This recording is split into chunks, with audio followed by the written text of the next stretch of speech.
Hello and welcome to English for You. I'm Seb. I'm Chickling. And we're really welcoming you to English for You today, aren't we? Because we've got an interesting topic to talk about today. We are talking about what it is like to actually work at English for You. So, welcome again. So, Chickling, you obviously are one of our freelancers. You come in and you teach our stuff. So, you're not writing the articles themselves. But have you ever thought about being maybe a writer or a journalist or working in a magazine? When I was little, I wanted to become a writer. But then, as time went by, I kind of felt like I'm not really into writing. And I don't really have that much stuff in my head going on. So it's kind of hard for me. You're too airheaded? Yeah, I'm not really creative, Okay. So I don't think it's a job for me. What about you? Oh, I know you're creative. I've seen your stuff when you're on stage. Oh, really? Anyway, well, let's stop mucking around and let's get into today's article and learn a little bit more about how we put together each issue of English for You. Reading.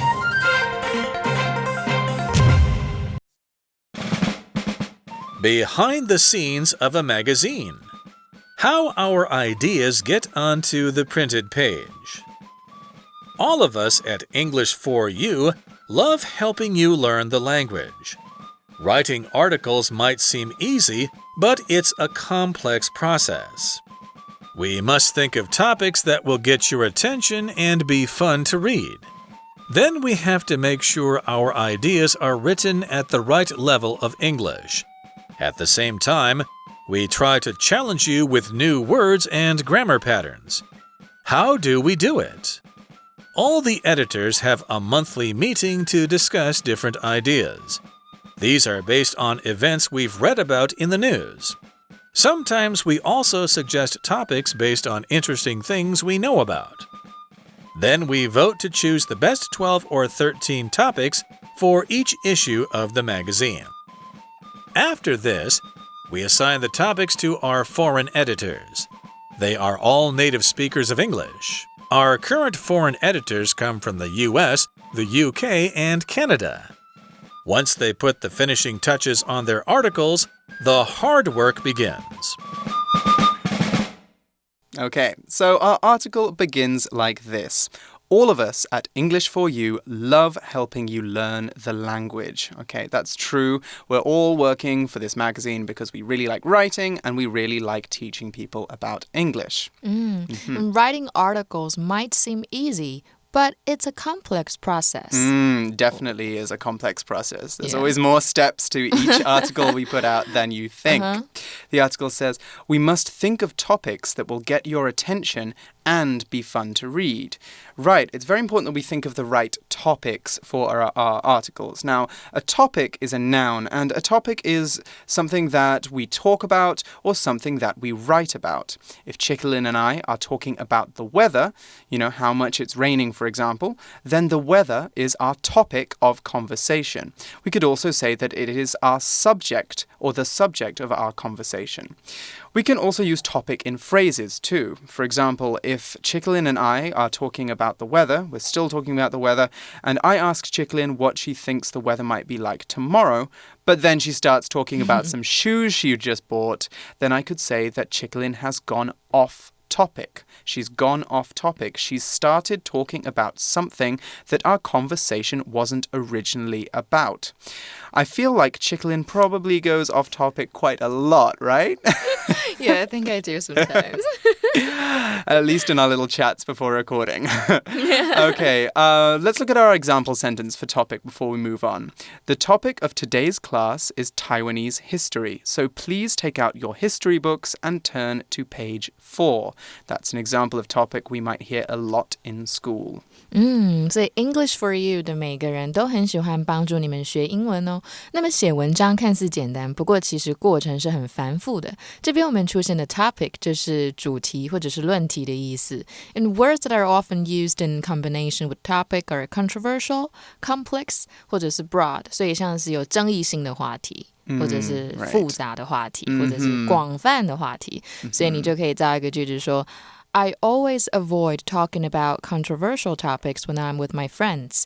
代表你跟你朋友在一起的时候，比较会避免比较争议的话题，so you don't fight with each other. 那我们要想到可以引起你们注意以及有趣的文章给你们阅读哦。Then we have to make sure our ideas are written at the right level of English. Right. I don't know if you guys know this, but at 空中美语, we actually put out 3 magazines, not just 1. We also have a beginner magazine and a advanced magazine. And the writers here at the office, we actually write articles for different magazines. So it's very important when we're doing the article writing that each article is suitable for the right person. We don't want to give you something too easy or you don't want to give something too hard, right? Something that makes you like, 算了, I don't want to learn about this anymore. 所以你不会想要看到 A+ 的时候，然后看到很难的字 right? 你就不想要看到这种问题。OK, 那下一篇文章就说了 At the same time, we try to challenge you with new words and grammar patterns. Right, that is very important. It's very important that we challenge you with new words and grammar patterns. Now, challenge is a verb, and when we challenge someone, we get them to do something that is difficult or that takes a lot of effort to do. Let's look at our example sentence first. The teacher challenged the students to write a 300-word essay in English. Right, now that would be quite a challenge, wouldn't it? Especially if you're not a strong English speaker. However, when we challenge someone to do something, we're also giving them the chance to learn or to prove something good about themselves. So it's not necessarily a bad thing to challenge someone. 除此之外呢，我们也必须去确保说我们能用适合大家的英语程度啊，写出我们要表达的想法。那我们这边看到的 challenge， 它是当动词，是考验或者是激发谁谁谁的技术或者是能力。不过一个很好玩的是，你把 e 去掉，加上 ing， 就会变成 challenging， 就变成它的形容词了，就是有挑战性的意思。所以你可以说 It's been challenging for her to try to fit in at her new job. 代表呢，她要试着融入在她的新工作是有一点困难的。那我们回到文章。同时呢，我们还要试着激发你们，让你们学到新的字啊，或者是新的文法，不要让你们读书的时候觉得this is so easy. Yeah, I'm not learning anything new. So we have to give you guys new stuff. Right. It is very important to always, read as much as you can in English so you get used to reading about different topics and stuff. But obviously we want to make things a little bit harder each time, a little bit more challenging so that you're always growing, you're always learning new bits of English, new grammar patterns, etc. So the article asks, how do we do it? All the editors have a monthly meeting to discuss different ideas. Right, this monthly meeting we can actually call a pitch meeting. And we'll be talking a bit more about what a pitch is later. It's essentially your ideas for an article. That's a pitch, and we'll talk about that later. But first, let's talk about the editors. Now, editor is a noun, and it's a word that you really need to know if you ever work for a newspaper or a magazine. That's because an editor is someone who works on a magazine or a newspaper. Editors aren't always the people writing the magazine articles, though. Normally, they're the people that decide what kind of articles to put in the magazine, or if lots of writers send them articles, they decide how they want to arrange them in the magazine. So which article is the cover story, and, which ones are going to go on page 3, which ones are going to go on page 26. That's the editor's job. Okay, so they're kind of like the fairy godmother of the magazine, They're in charge of making sure that everything goes smoothly and making all the writers look really good because sometimes we make mistakes and they fix all of that for us. So let's look at an example sentence for editor. Ryan thought that the article he wrote for English4U was interesting, but his editor wouldn't put it in the magazine. Okay, so here we're also using editor to kind of mean his boss as well, okay, because we can tell the editor is making an important decision for Ryan. 好，所以我们来看一下，我们要怎么行使这一个过程呢？那我们公司的编辑每个月都会开一次的会来讨论不同的点子。那这边出现的单字，老师刚刚讲了 ，editor 就是编辑的意思。那么很简单，要记这个字呢 editor 你只要在 edit 后面加上 or 就会变成编辑的人咯。那我们英文用一个片语可以说 to edit something out, and that means you want to remove something before it's printed or before it's broadcast. 所以像是把它剪掉的意思，比如说有一些电视如果你要播的话，太暴力的就会被剪掉啊，譬如说 the violent scenes of this movie were edited out for television. 那我们再来讲一下 monthly 这一个字，它是每个月，那么每天呢就是 daily， 那么每周 weekly， 那么每年就是 yearly， 这么好记，对，你只要后面加 ly 就好了。Very, very useful stuff. Yeah. So we're at this pitch meeting and we're talking about different ideas we want to put in the magazine. So where do these ideas come from? Where do we get our inspiration from? Well, the article says, these are based on events we've read about in the news. Okay, so be based on 就是以什么为根据啊，以什么为基础。所以我们讨论的主题呢，都会是以我们在新闻上面所学习到的事件为基础哦。Sometimes we also suggest topics based on interesting things we know about. Okay, so yeah, it's not always new stuff. Sometimes there's just things, bits of culture, travel stories, things like that we want to introduce to you. Yeah, or maybe anything you learn from the internet. Maybe something that's interesting. 对，所以有时候不只是以新闻的事件为基础，也是可能我们知道一些有趣的事情，我们也都会拿来讨论。So what happens after that? Well, then we vote to choose the best 12 or 13 topics for each issue of the magazine. Right, you'll notice that we always have 13-ish chapters in our magazine, or we call them classes or units.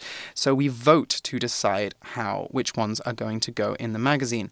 Now, vote is a verb, and when a group of people vote on some choices, they say which choice they like the most, or which choices they like the most.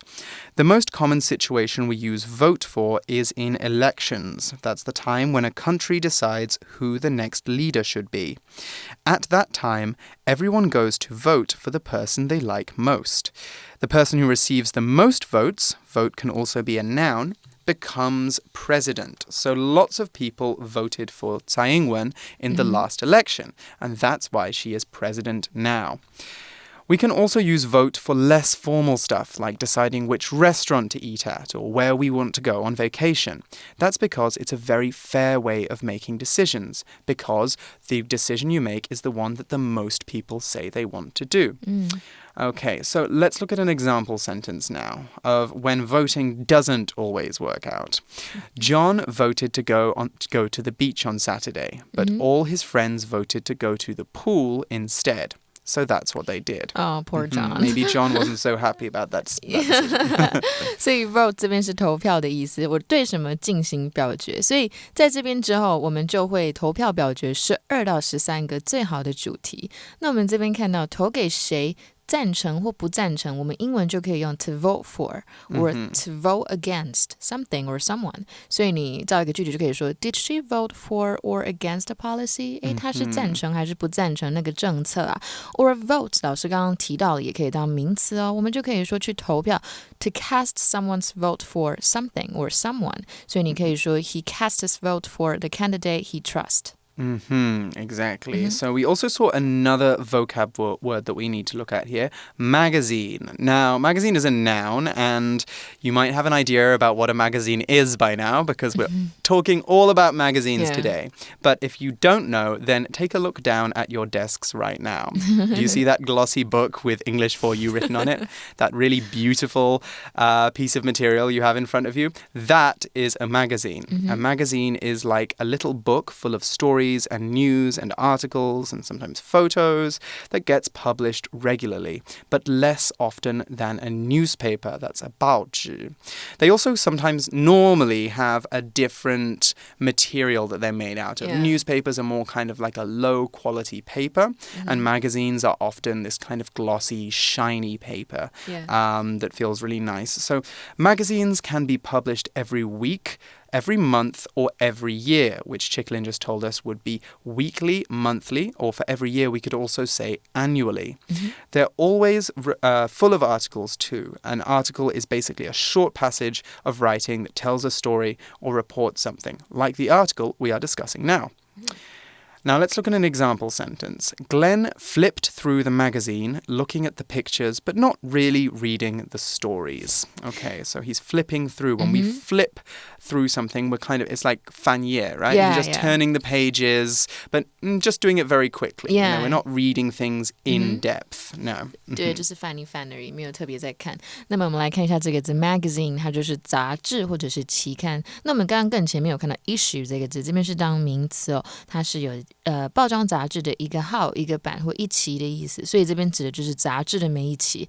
那么 magazine 我们也可以说 mags， 就是like 一个简称。所以譬如说男性、女性杂志就是 men's mags or women's mags. And actually, sometimes we call it a zine now as well. Oh, really? Yeah. How do you say it? Zine. It's kind of a very new, very trendy word. Okay. Those big fancy ones that are a bit expensive, we call them zines. Oh, okay. Wow. New thing. Okay, so at this point, we've voted on our magazine topics. We know what we're going to write, but what are we going to do to make these go from being ideas to being actual articles? Well, the article goes on. After this, we assign the topics to our foreign editors. 好，所以这边的 assign 就是分配或者是指派工作或任务，所以选完主题之后，我们就会指派给我们的国外编辑。So, what is the difference between our foreign editors and our other editors? Well, most of our editors are Taiwanese, and we have foreign editors who are native speakers of English, and that's what the article says next. They are all native speakers of English. Oh. Now, native is our last vocab word for today. It's an adjective, and when someone is native of somewhere, they are from that place. Almost always, it means that they were born there too. We often put this adjective in front of a noun, like in this phrase, a native speaker. That's someone who grew up speaking a language and didn't learn it in class. Anyway, here's our example sentence.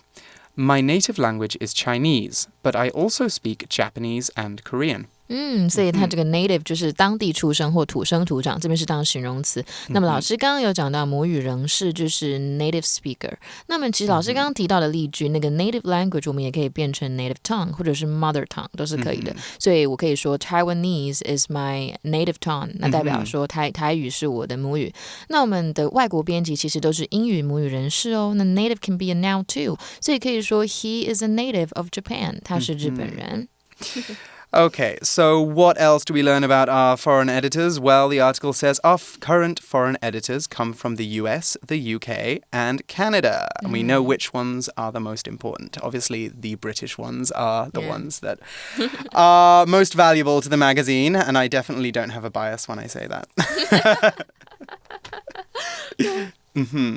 Okay. Right. So next the article says, once they put the finishing touches on their articles, the hard work begins, which is what we're going to talk about for our next day. 那我们说这个有一个片语 put the finishing touches on something 或者是 to something 就是做最后的加工润饰或者是画龙点睛的意思哦。那么目前的编辑呢也来自美国啊、英国，像我们 Seb 老师就是英国人，或者是加拿大都是我们的编辑。那么一旦他们做完文章最后的加工润饰，困难的工作就要开始了。We will talk about it for tomorrow. Right, we will be talking about that tomorrow, but first, let's take a look at this.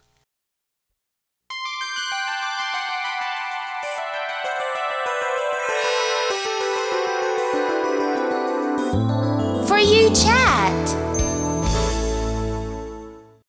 So Seb, I was wondering, what is the hardest part for you when being an editor? Okay. What is the hardest part of being an editor? I'd probably say that some of the pitch meetings, that's what we talked about earlier, those meetings where we discuss the ideas for the magazine. The pitch meetings can be a little bit tricky sometimes, especially because we need to think of news articles to put in every month of the magazine. And something which I'm sure you guys didn't know is that we actually make the magazines about 3 months before you read them. So finding an interesting news topic that will still be interesting and new when you read it can be quite challenging. Yeah, okay. Have you ever run out of ideas or anything? We've definitely got to stages before where we've thought we've got a good idea and then we're about to write something about it and then there's some new news about it. Or we suddenly realize, what what if this changes in the next couple of months? Yeah. And then our article's going to look out of date. So that's often some issues with that. Sometimes we write articles and we have to rewrite bits of them to make sure that they look more, they reflect what the current situation is like. Oh, okay. Yeah, to go sometimes back you and have to make go changes. back. So, in the meantime, why don't you guys discuss why you think you would like to be an editor or work in a magazine? If you're not interested in doing that kind of work, why don't you give your class some reasons why you think that is not your kind of work? And we will join you again tomorrow to discuss more about how each issue of English for You is made. So, for English for You, I'm Seb. I'm Shikling. And we'll catch you tomorrow. Bye-bye. Behind the scenes of a magazine. How our ideas get onto the printed page. All of us at English for You love helping you learn the language. Writing articles might seem easy, but it's a complex process. We must think of topics that will get your attention and be fun to read. Then we have to make sure our ideas are written at the right level of English. At the same time, we try to challenge you with new words and grammar patterns. How do we do it? All the editors have a monthly meeting to discuss different ideas. These are based on events we've read about in the news. Sometimes we also suggest topics based on interesting things we know about. Then we vote to choose the best 12 or 13 topics for each issue of the magazine. After this, we assign the topics to our foreign editors. They are all native speakers of English. Our current foreign editors come from the US, the UK, and Canada. Once they put the finishing touches on their articles, the hard work begins. Vocabulary Review.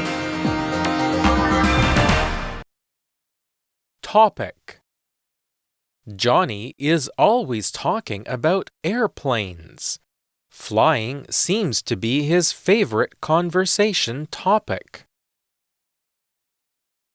Challenge.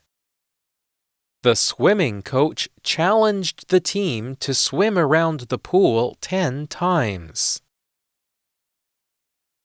Editor. Valerie wrote a story for the newspaper, but the editor didn't like it and decided not to print it. Vote. 3 students wanted to be the class leader, and their classmates voted for their favorite choice. Magazine. Every month, Kevin reads Road and Driver magazine. It has lots of stories and pictures of cars. Native. Edward is moving back to his native country after living in Taiwan for the past 20 years. 字汇小补帖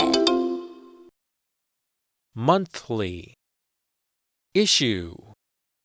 Assign.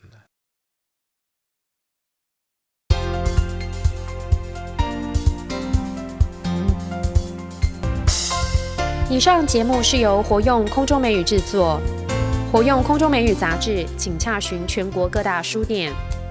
如欲索取试听教材，请来电02-2364-4000 02-2364-4000，或上网查询，网址是 www.english4u.net www.english4u.net